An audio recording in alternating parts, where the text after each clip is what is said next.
এই অনুষ্ঠানে বক্তাদের মতামত নিজস্ব, তাদের বক্তব্য বা মতামতের জন্য চ্যানেল কর্তৃপক্ষ কোনোভাবে দায়ী নয়। নমস্কার, আপনারা দেখছেন টার্গেট বাংলা নিউজ। একেবারেই এই মুহূর্তে যেখানে এসে হাজির হয়েছি, আপনারা হয়তো অনেক ছবি দেখলেই বুঝতে পারবেন যার কাছে এসে হাজির হয়েছি, যাকে একটা সময় কেন এখনও বলা হয় আরামবাগের রাজনীতির চাণক্য। অর্থাৎ আরামবাগের রাজনীতির চাণক্য বলতে যাকে বুঝি সেই স্বপন নন্দী, তার কাছে এসে আমরা হাজির হয়েছি। কারণ আপনারা প্রত্যেকেই জানেন 2024 সাল 21শে জুলাইয়ের মঞ্চ থেকে তৃণমূল কংগ্রেসের যিনি সেনাপতি অর্থাৎ second in command Abhishek Banerjee সেখানে বলেছিলেন যে খুব তাড়াতাড়ি সাংগঠনিক রদবদল হবে। কিন্তু তারপর গঙ্গার উপর দিয়ে বয়ে গেছে প্রচুর জল। তৃণমূল কংগ্রেসের কর্মীরা অধীর আগ্রহে অপেক্ষা করছিল কবে ঘটবে সাংগঠনিক রদবদল। আর এরই প্রেক্ষাপটে নেতাজি ইনডোর স্টেডিয়াম থেকেও কিন্তু ঘোষণা করা হয়েছিল পারফরমেন্সের ভিত্তিতেই সাংগঠনিক রদবদল হবে। এটাও ঘোষণা করেছিলেন তৃণমূলের second in command Abhishek Banerjee. কিন্তু তারপরও তৃণমূলের কর্মী সমর্থকদের কিন্তু চিড়ে ভিজছিল না, অর্থাৎ তারাও দেখতে চাইছিল কবে রদবদল হবে। অর্থাৎ তৃণমূল কংগ্রেস যেন কিছুটা ঝিমিয়ে পড়েছিল, নেতিয়ে পড়া ভাব।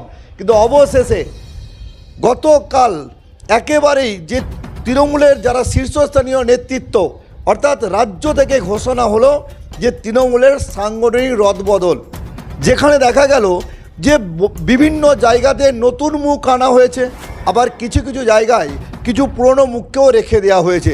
অর্থাৎ নতুন এবং পুরানো দুই মুখের সমন্বয়েই 2026 যে বিধানসভা নির্বাচন তার ভোট বৈতরণী পার হতে চাইছে যে শাসক দল তৃণমূল কংগ্রেস, তা সহজেই বলা যায়। আর এই মুহূর্তে আছেন আরামবাগের রাজনীতির চাণক্য, যিনি একেবারেই রাজ্য সম্পাদক অর্থাৎ তৃণমূল কংগ্রেসের যে মাদার কমিটি, সেই মাদার কমিটির রাজ্য সম্পাদক পদে নির্বাচিত হয়েছেন, অর্থাৎ স্বপন নন্দী।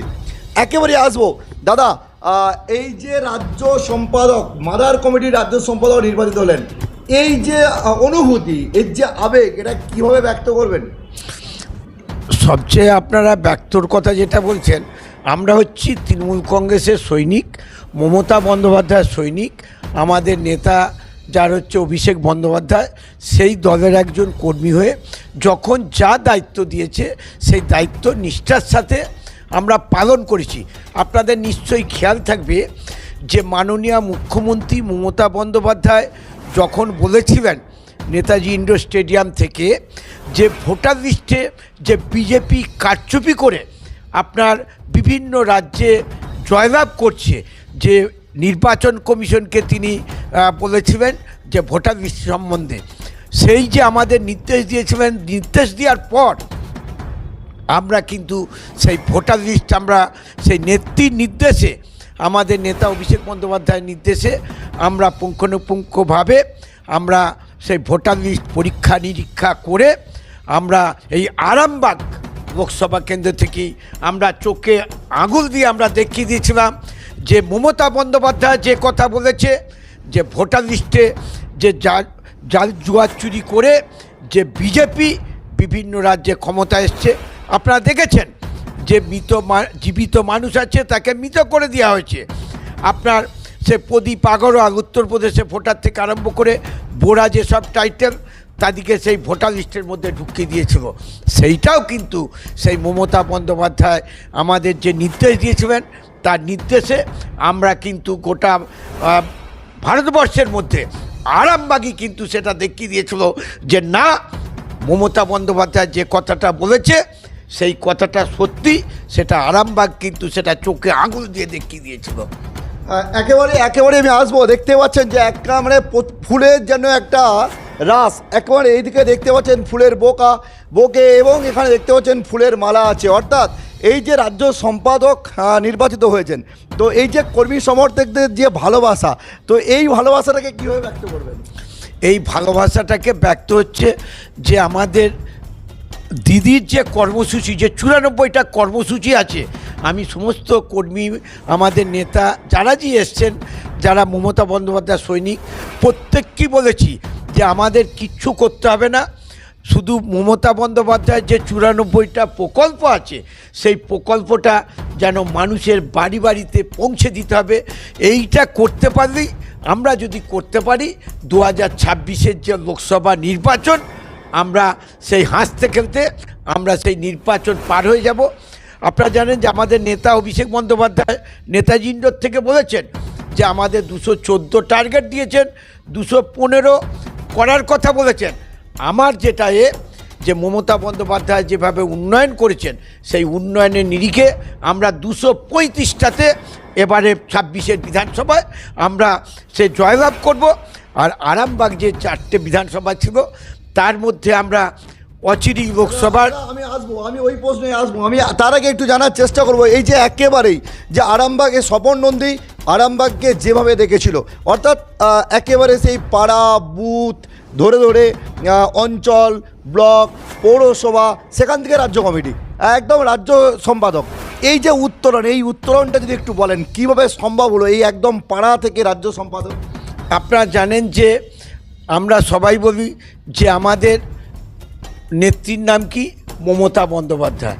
তিনি যেভাবে আমাদের নির্দেশ দেন, তার যে কাজগুলোকে আমরা মানুষের কাছে পৌঁছে দিই। আপনারা জানেন যে পৌরসভার ইলেকশনের আগে যখন আমাদের 4টে বিধানসভা যখন হয়, আমরা কি করেছিলাম, বাড়ি বাড়ি যে আমরা সার্ভে করে তাদেরকে কোন কর্মসূচিটা পায়নি, আমরা প্রত্যেকটা বাড়ি একদম সে কর্মসূচি করে বাড়ি করে পাড়া করে বুথ করে আমরা একদম সেটা করার পর সে মানুষ কিন্তু বুঝতে পারলো যে না, মমতা বন্দ্যোপাধ্যায়ের যে কর্মসূচিগুলো। আপনাদেরকে একটা কথা বলি, আপনারা এই বক্তব্যের মাঝে অনেক প্রকল্প করেছে, 94টা প্রকল্প করেছে, কিন্তু দিদি কি বললেন? কন্যা মানে মা, কন্যা মানে রত্ন, কন্যা মানে লক্ষ্মী। তিনি সেই মেয়েদিকে যে সম্মান, তখনকার দিনে আমরা গ্রাম বাংলার ছেলে যদি কারো বাড়িতে কন্যা সন্তান জন্মাতো, তখন সেই শাশুড়ি ননদরা সেই বৌমাকে খঞ্জনা দিত, গঞ্জনা দিত, ও তো অমুকের আবার বেটি বিয়েছে। কিন্তু দিদি কি বলবে? যে বললেন না, একেবারে উল্টো, কন্যা মানে মা, কন্যা মানে রত্ন, কন্যা মানে লক্ষ্মী। তাদের জন্য কন্যাশ্রী দিল, তাদের জন্য লক্ষ্মীর ভাণ্ডার দিল, তাদের জন্য বিয়ের জন্য যে 25,000 টাকা, আপনারা জানেন যে সেই আপনার 25,000 টাকা যেটাকে রূপশ্রীটা দিল। এই যে মমতা বন্দ্যোপাধ্যায় যে দিচ্ছে, এইটা কি আবার আপনাকে লক্ষ্মীর ভাণ্ডার নিয়ে যখন মানুষের কাছে আমরা যাই, লক্ষ্মীর ভাণ্ডার একটাই এসসি মা, সে 14 বছরে 1200 টাকা, মাসে 1200 পায়, বছরে সে পাচ্ছে 14,000 টাকা। আপনি ভাবুন, এই যে 14,000 টাকা, তার মানে যদি 7 বিঘে জমি, আমরা গ্রাম বাংলার লোক, 7 বিঘে জমি চাষ করলে কত হয়? 2,000 টাকা করে প্রফিট হয়। তাহলে 7 বিঘে জমির টাকাটা আমাদের মাননীয় মুখ্যমন্ত্রী মমতা বন্দ্যোপাধ্যায় সেই এক একটি মাকে দিয়ে দিচ্ছে। তাই ঝড় নয়, বৃষ্টি, নানারকম প্রাকৃতিক বিপর্যয় নয়, এমনি দিয়ে দিচ্ছে। আমি সেই গাঁয়ের মায়েদের বলি যে মাগো, অমুকের বাবুদের তোমরা বলো যে এত বিঘে জমি আছে, তারা সেই চাষ করে, তারা ফসল পায়, কিন্তু তোমাদের কিচ্ছু করতে হয় না। কিন্তু আমাদের বাংলার মা মমতাময়ী মা, তোমাদের সেই 7 বিঘে জমির টাকা তোমাদের সেই দিদি কিন্তু তোমাদের অ্যাকাউন্টের মধ্যে দিয়ে দিচ্ছে। তাই এইভাবে ঠিক বলে মানুষের কাছে আমরা বাড়ি যেয়ে আমরা কিন্তু সেই কর্মসূচিগুলো করি। তাই বাংলাতে, তাই আমি মাঝে মাঝে বলি, আমি দেখিনি আমি সিস্টার নিবেদিতাকে, আমি দেখিনি মা শারদাকে, আমি দেখেছি মাদার টেরেজাকে, আর দেখেছি মা মমতা বন্দ্যোপাধ্যায়কে। যখন আপনারা সাংবাদিক, যখন আপনারা জানেন যে গোৎসা কাণ্ডে যখন সেই সংখ্যালঘু ভাইদের উপর সেই যেভাবে আপনার গুজরাটে অত্যাচার হয়েছে, কিন্তু সেই কলকাতার অলিতে গলিতে সংখ্যালঘুদের বাড়িতে সেই মাদার টেরেজা আর এই মা মমতা বন্দ্যোপাধ্যায় তারা কিন্তু সেই পাহারা দিয়েছিল। তাই সেই মা মমতা বন্দ্যোপাধ্যায় যেভাবে বাংলার উন্নয়ন করছে, বাংলার উন্নয়নের নিরিখে, তাই শুধু বাংলা নয়, ভারতবর্ষ নয়, কোনো পৃথিবীর কোনো রাষ্ট্রনেতা নাই যে মমতা বন্দ্যোপাধ্যায় যেভাবে এই 94টা প্রকল্প দিয়ে বাংলার মানুষের যাতে সেই পাহারাদার হয়ে তাদের যেভাবে করছে। তাই মমতা বন্দ্যোপাধ্যায় যেমন একবার নয় দুবার নয়, তিনবার হয়েছে, হয়ে এবার চতুর্থবারের জন্য আমরা উদ্গ্রীব হয়ে আছি যে সামনে যে 26-এর ইলেকশন আছে, সেই ইলেকশনে সেই মমতা বন্দ্যোপাধ্যায়কে 235টা আসন দিয়ে বাংলায় চতুর্থবারের জন্য আমরা সেই মুখ্যমন্ত্রী করব। এটা হচ্ছে আমাদের নেতা, আমাদের বাংলার যুবরাজ, সবার যেটা আমাদের সেই অভিষেক বন্দ্যোপাধ্যায় যেটা বলেছেন, সেইটাকে আমরা সকলে মিলে আমরা তৃণমূল কংগ্রেসের সৈনিকরা সেটাকে আমরা সার্থক করব। এইটাই আমাদের ভাষা, এইটাই আমাদের আশা। একেবারে আমি আসবো যে এই যে আজকে তৃণমূল কংগ্রেসের যে রদবদল, যেখান থেকে আপনি যেখানে বিলংস করেন, যে আরামবাগ সাংগঠনিক জেলা, তো আমরা জানি আরামবাগ সাংগঠনিক জেলার যে 7টা বিধানসভা, সেই 7টে বিধানসভায় 3টে বিধানসভাতে আপনারা জয়লাভ করেছিলেন 2021 সালে, আর 2021 সালে 4টি বিধানসভা আপনারা পরাজিত হয়েছেন। এখন রাজ্য সম্পাদক, এখন কিন্তু শুধুমাত্র আরামবাগের নেতা নয়, একেবারে রাজ্যের নেতা। সেখান থেকে দাঁড়িয়ে কি আপনার পক্ষেও এটা চ্যালেঞ্জ খুব হয়ে গেল না এই 4টে বিধানসভাকে উদ্রানোর জন্য? শুনুন, এটা তো আপনারা সাংবাদিক যখন আপনাদেরই জেনে থাকা উচিত। আমরা গ্রাম পঞ্চায়েত দখল করেছি, আমরা পঞ্চায়েত সমিতি দখল করেছি, আমরা জেলা পরিষদ দখল করেছি, আমরা পৌরসভা দখল করেছি। দখল করেছেন মানে কি? মানে জিতে না আমরা জিতে, আপনারা জানেন যে আমাদের ভোটের মাধ্যমে আমরা যেটা জিতেছি, আপনারা জানেন। অচিরেই তো আমরা তো আগে জয়লাভ করেছি, এটা আমাদের কাছে কিছু নয়। তা বিজেপি যেভাবে আঙুল দিয়ে সেটা দেখিয়ে দিয়েছে, আমরা সজাগ আছি, আমাদের কর্মীরাও সজাগ আছে।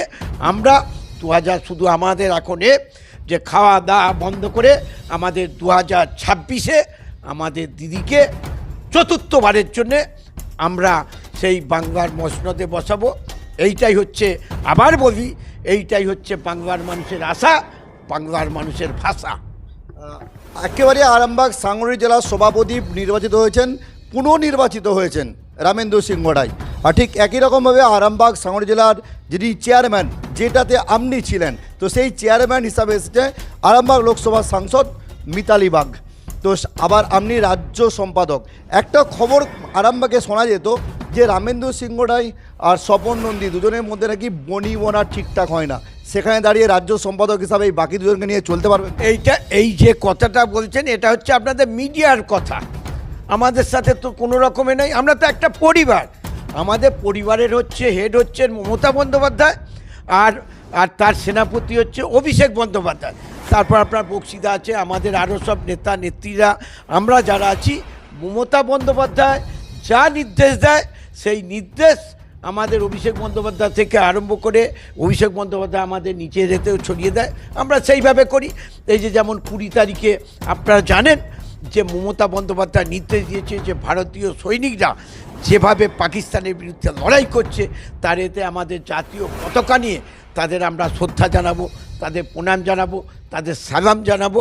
তাই আমরা একটি পরিবার, আমাদের নেত্রী মমতা বন্দ্যোপাধ্যায়। এখানে আপনাকে একটু থামাবো। এই যে আপনি যেমন বললেন যে ভারতীয় সৈন্যরা যেখানে লড়াই করছে তার জন্য পতাকা নিয়ে আপনারা মিছিল করবেন, আপনার দলের সাংসদ জাতীয় পতাকা, সেটাই জাতীয় পতাকা, কিন্তু আপনার দলের সাংসদ সৌগত রায় কিন্তু তিনি কিন্তু একটু উল্টো মন্তব্য করেছেন।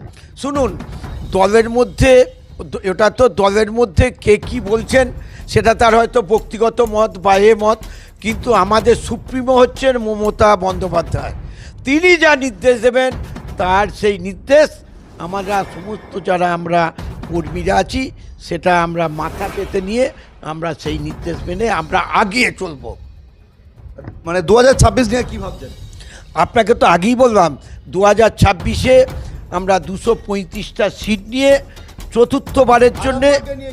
আরামবাগের তো অলরেডি আমাদের 4টে সিটের মধ্যে আপনারা জানেন। তাহলে একটু আমি ব্যাকে আপনার কাছে যাই।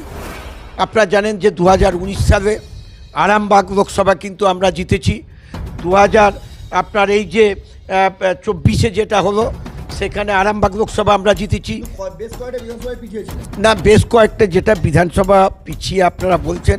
যে আপনারা জানেন যে আমরা যদি একদম হ্যান্ডেড হয়ে যাই, সেটা কিছু তো আমাদের মানুষ তো এই যে বিজেপি এরা তো ভুল বোঝাচ্ছে।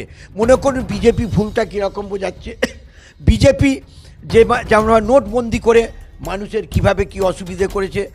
মানুষকে বলেছিল 2 কোটি করে চাকরি দেবো বছরে, বলেছিল যে প্রত্যেকের অ্যাকাউন্টে যে বলেছিলেন যে 15 লক্ষ টাকা করে দেবো।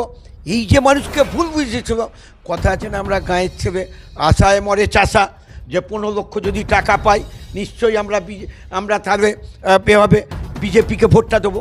বেকার ছেলেরা ভেবেছিল যে বছরে যদি আমরা 2 কোটি করে চাকরি হয় আমাদের একটা চাকরি হবে, কিন্তু কি হয়েছে, সব হচ্ছে মাইনাস।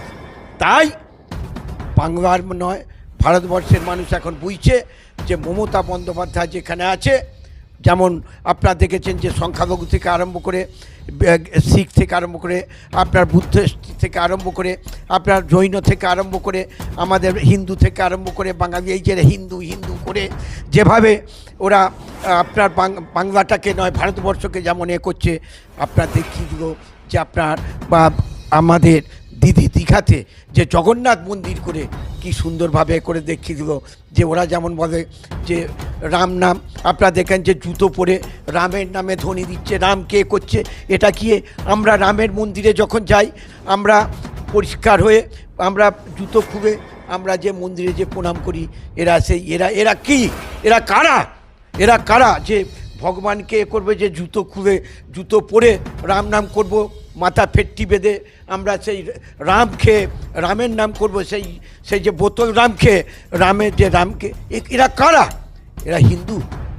হ্যাঁ, হিন্দু বলতে হবে আমার মা পূর্ণিমা করেনি, আমার মা অমাবস্যা করেনি, আমার মা অষ্টমী করেনি, আমরা তো হিন্দু, এইভাবে বলতে হয়।